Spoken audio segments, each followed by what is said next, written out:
Thanks for tuning in to the Terry podcast. And I have a very special guest, Miss Julie Mcknight. Y'all say hello to Miss Julie. Miss Julie, how you doing? I'm doing wonderful. Thank you. Look, you're on a book tour right now. How are you? I'm doing fine. But look, you're on a book tour. am. And I didn't know that you sang. I ran across a video where I actually thought it was Michael Jackson, the way that people were crying in the audience. And it's got millions of views. The song is called Finally. I had no idea that you sang. Oh, wow. Wow. You're very accomplished. Yes. Oh, my goodness. I was sitting there looking. Thank you. Yes. Man, you're multi-talented. I did not know that. Oh, thank God. It's all him. Oh. And this is actually finally 25th anniversary this year, so I'm proud of that. Okay. Thank you for being on the show. Also, we want to talk about your new book. Now, Mama Bear, that's a strong title because, Mama Bears get at you. Yes. How did you come up with that title, and what inspired you to write this book? Well, it's Mama Bear beautifully blended. And I'll tell you, it's twofold, Terry, because on one end, it's, the perspective from my relationship with my two sons. They're 35 and 32 now. And, I had my oldest when I was 18. I was a young mama, my second at 21. And we essentially grew up together. And during that time, I became a single mom, and it was just the Three Musketeers most of the time. So they saw a lot of struggle, a lot of growth, a lot of healing, and, that they learned from as well. And as a result of a few situations in the marriage to their dad, we were blessed with two siblings from two other wonderful mama bears. They have two wonderful sisters, and it showed me how to build a village of women in a multiple mommy family, create the relationship with siblings that come from other relationships. And that's where the foundation has come from. And it's so healing for us, for me, myself, and my kids. Right. And that's really needed because I had a father that had multiple children, and we never had relationships until we got older. And our mothers really didn't try to facilitate that disconnect. And the dad, he didn't do it. But I have a relationship with, I think, two of them now. But that's amazing that you, I guess what brought you to that point to where you said, because you have to make a decision and say, okay, these are their, I don't say stepchildren. I say, think if you have the same father, same mother. They're my love baby. Right. I think that they're siblings, natural. So what made you stop and say, you know what, I want my kids to make sure they know these are their brothers, their sisters, because that's important when they go in life, because you just hear so much of a disconnect. So what made you stop and make that priority? Because you had to talk to the other mothers too, right?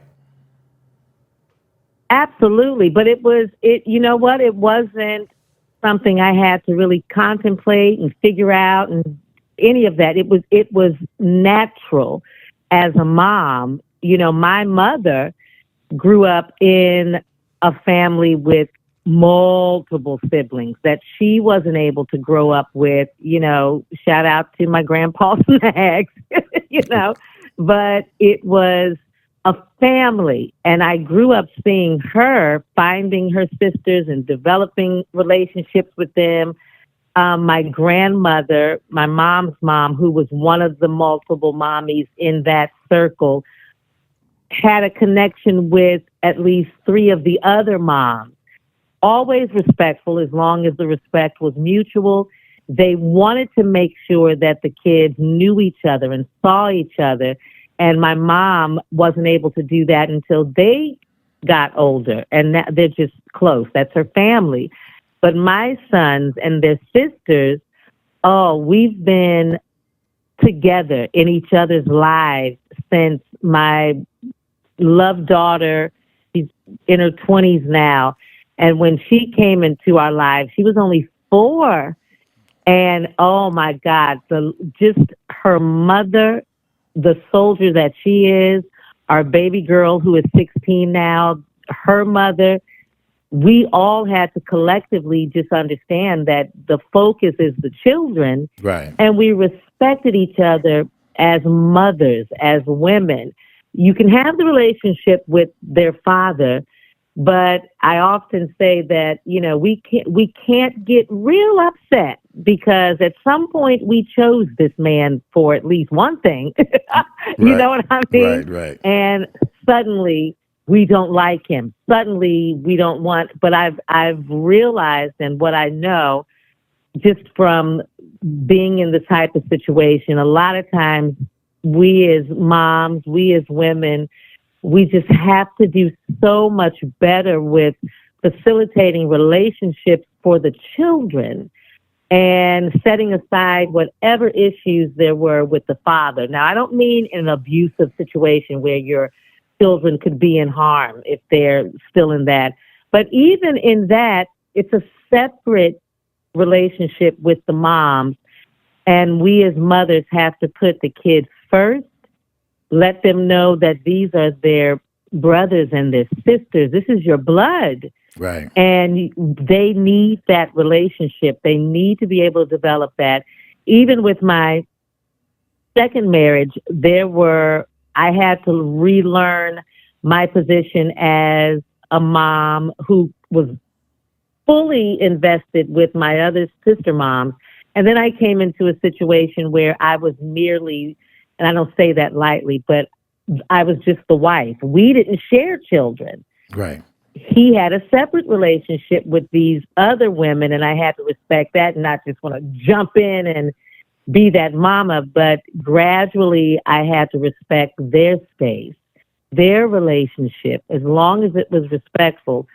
And fathers need to be able to have that mediator to see their children. I really do believe that. And it goes back to we as mom, we as women, understanding how important to fathers, Papa Bears are in their children's lives. Right. And we have to get to a point where we separate our situation and understand that there are worthy fathers that are not seeing their children because of issues that mamas have had with dad, or he's remarried, they haven't resolved some issues, so then the kids suffer.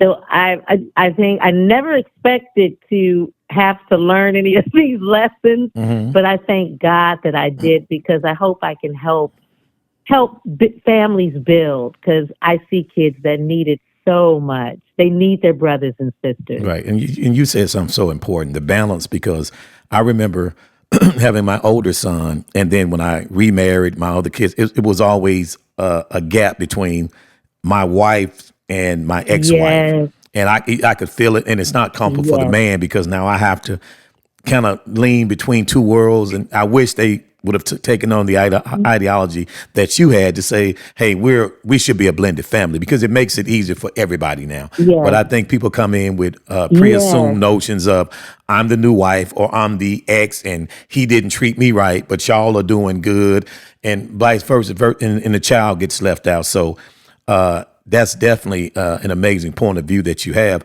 Also, I'm looking at you worked with Maurice White of Earth, Wind and Fire, The Emotions, Clifton Davis, Nancy Wilson, and Ed Moda. I mean, you've been busy for a long time, because most people probably just know you as being the ex-wife of Brian Mcknight. I didn't know you did anything You're outside right. of that. And just to look at I your had a life. resume.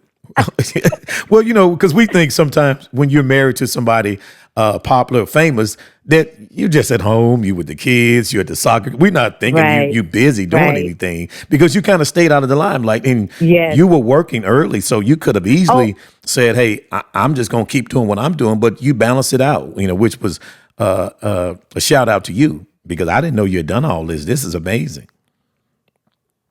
oh, and you know what? I have to even say that more than the work that was done. It was the mentorship that I was able to have under these amazing folk, just as being able to say family and friends, because I was young during those times, especially, being with the Nancy Wilsons and, the Clifton Davis. And I was so about theater and, but these were family friends.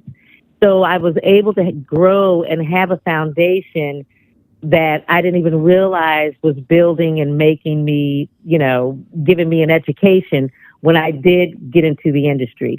So a lot of the training and tutelage that I got from them was just them, Auntie Wanda from the Emotions pushing me up to the front of the stage. Now you're going to go up, you're going to sing. It was the training that they gave me that was priceless. I mean, just being able as a little girl to sit in the studio and watch Al Green work while my brother sang background vocals for him in Memphis, Tennessee. I was a little girl. Okay.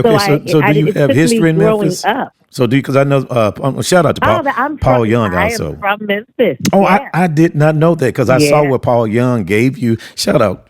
See, I didn't know you were from Memphis. I saw Paul Young give you a proclamation. So this is a fellow, I'm from Memphis, a fellow Memphian, and I'm so proud and honored and also shout out to Miriam, one of the greatest publicists I know. She used to be my publicist. Amazing.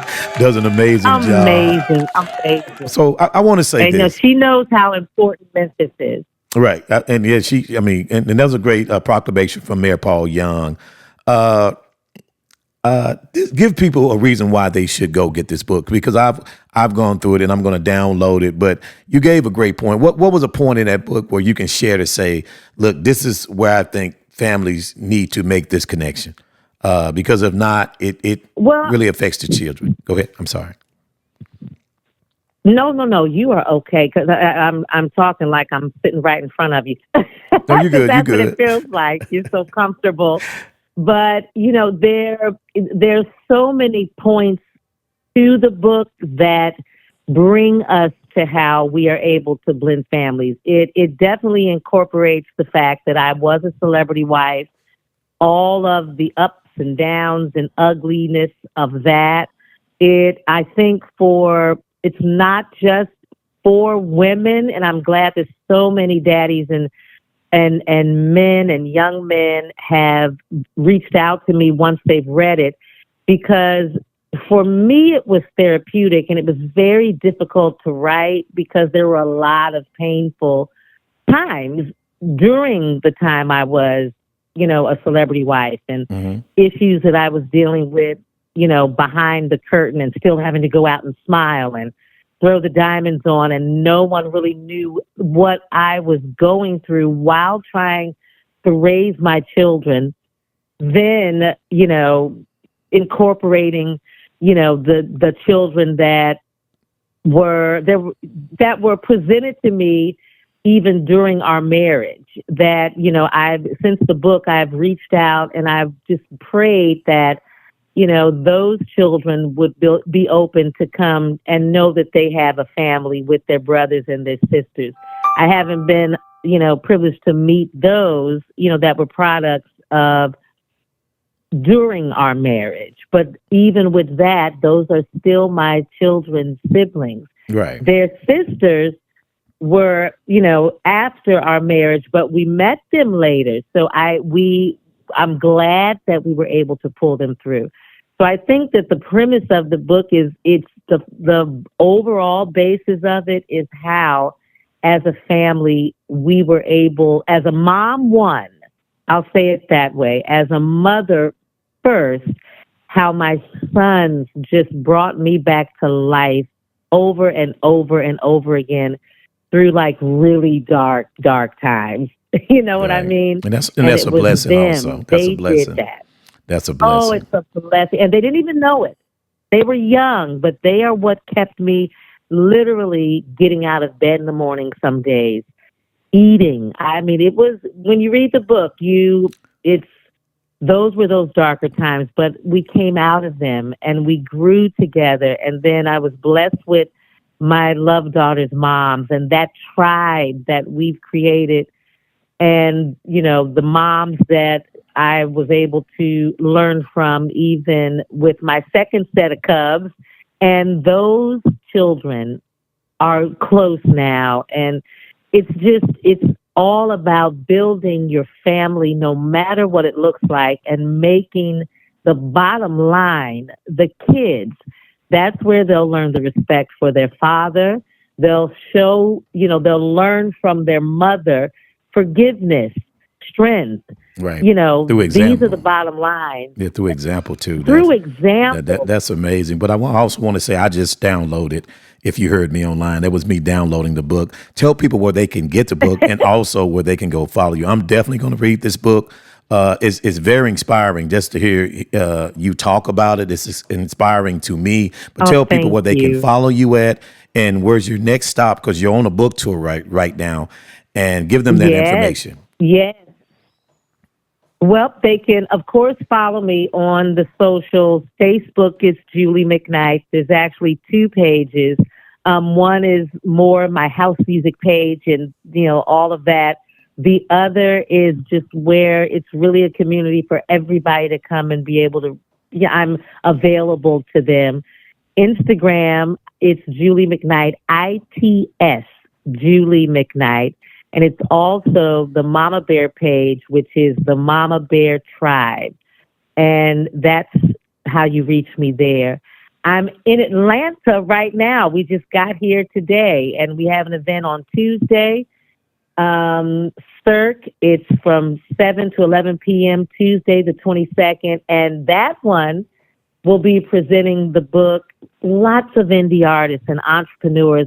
And I'm performing at that one, so that's going to be fun. We're Okay, going to okay. do All my some people in house Atlanta, music yeah, there. definitely go out and support that. Come on, Atlanta. And the Come multi-talented, who I on. did not know who was a Memphian, I'm so proud. I'm extra proud now. This is from my city, Miss Julie Mcknight. Guys, give a Yes. round of applause for Julie Mcknight. And go get the book, Thank you. Mama Bear. Thank And you. thank you so much for Yes, they calling can get in. the book.